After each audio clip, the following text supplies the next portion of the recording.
बालनलाई घुँडा टेकेर ल्याउनु त लिएको हो कि नि सदनमा भन्नु त त्यस्तै अर्थमन्त्रीलाई 9वटा चाहिँ मन्त्रालयको बारेमा व्यापक रूपमा छलफल भइरहेछ मन्त्री 2-3 जना छ अनि कति जिम्मेवार छ यो अहिलेका विपक्षीहरू चाहिँ माग उठाउने अनि आफ्नै माग फेरि बिर्सिने फेरि नयाँ माग सिर्जना गर्ने भन्ने कुरातिर लाग्नु भयो होइन सरकारले सुन्दैन पो यो फागुन 21 आम निर्वाचन भयो आम निर्वाचनले क्रमभङ्ग गर्यो राजनीति पनि गर्यो उमेरमा पनि गर्यो होइन तर अहिले बजेटमा के देखियो भने शून्य देखियो जुन कर्मचारीहरूले जे लेख्यो नि त्यही लिएर साथीहरूले आउनु भएको छैन यहाँभन्दा जुन नयाँ भन्ने साथीहरूको जुन सोच चिन्तन देश बनाउने देखिएको छैन यस कारणले देखिएन नयाँ कुरा आउनु पर्थ्यो नयाँ कुरा केही छैन उहाँले जुन ढङ्गले हामीले क्रमभङ्ग गऱ्यौँ राजनीति रूपमा उमेरमा भन्थ्यो त्यो चाहिँ देखिएन बजेटमा भौतिक पूर्वाधार मन्त्रीले रोड नबनाउने ठेकेदारको खुट्टा भाँच्दिने भिडियो हेर्नु भएन होइन त्यो त्यतातिर चाहिँ हामी नजाउँ कि हामी केमा जाउँ भने त्यो चाहिँ उहाँको कुरो खुट्टा भाँच्न सक्नु हुँदैन किनभने उहाँको हैसियत देखिसक्यो उहाँको खुट्टी देखिसक्यो त्यो सम्भवै छैन त्यो उहाँले गर्नु सक्दैन होइन उहाँले यसो भ्रम पार्न खोज्नु भएको त्यो भ्रमबाट हामी त्यसरी भ्रममा पर्नु हुँदैन त्यसले गर्दाखेरि मलाई के लाग्छ भने जुन ढङ्गले बजेट ल्याउनु पर्थ्यो मुलुकको निम्ति राष्ट्रको निम्ति त्यो देखिँदैन यसले गर्दाखेरि जनताले जसरी हिजो आशीर्वाद दिएर मतदान गरे नि त्यो मतदान चाहिँ खेर जाने स्थिति देखियो जनताहरूले अहिले गुनासो गर्न सक्यो हामीले गल्ती गऱ्यौँ भुल गऱ्यौँ यो भोट हाल्नु हुँदैन थियो भनिसक्यो अब तपाईँहरूलाई विगतमा भोट दिँदाखेरि पनि गल्ती भयो अहिले नयाँलाई दिँदा नि गल्ती भयो अब कसलाई भोट दिने त मङ्गल ग्रहबाट उम्मेदवारले होइन हामीलाई भोट दिँदा त गल्ती भनेको छैन हेर्नुहोस् गल्ती भने गल्ती गरेको भए त यो ठाउँमा तपाईँले मलाई डाके गर्ने हुन्थेन नि कसरी गल्ती गरियो कसरी गल्ती गरियो त हेर्नुहोस् म यसरी आउनै थिइनँ हेर्नुहोस् जहिले तपाईँ डाक्न भएको छ हेर्नुहोस् कहिलेदेखि आएको त तपाईँ आफै सम्झिनुहोस् त्यता नजाउँ कि र हाम्रो चाहना हाम्रो इच्छा के छ भने यही सरकारले राम्रो काम गरे हुन्थ्यो भन्ने छ तर त्यो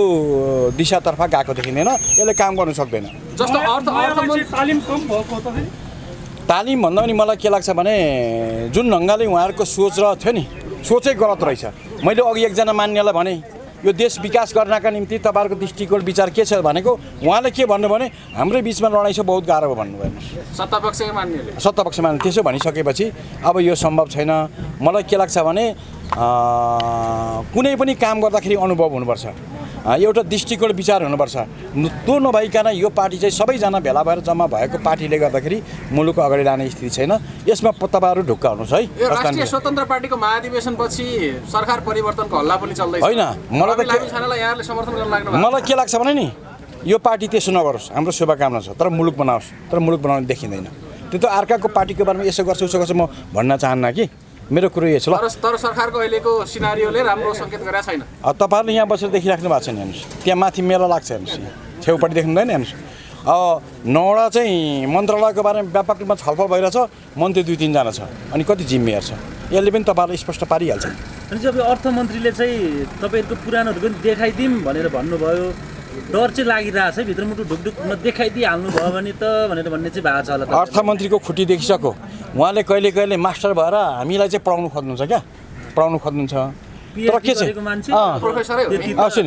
त्यो गर्नुहुन्छ उहाँले के भन्नु भनेदेखि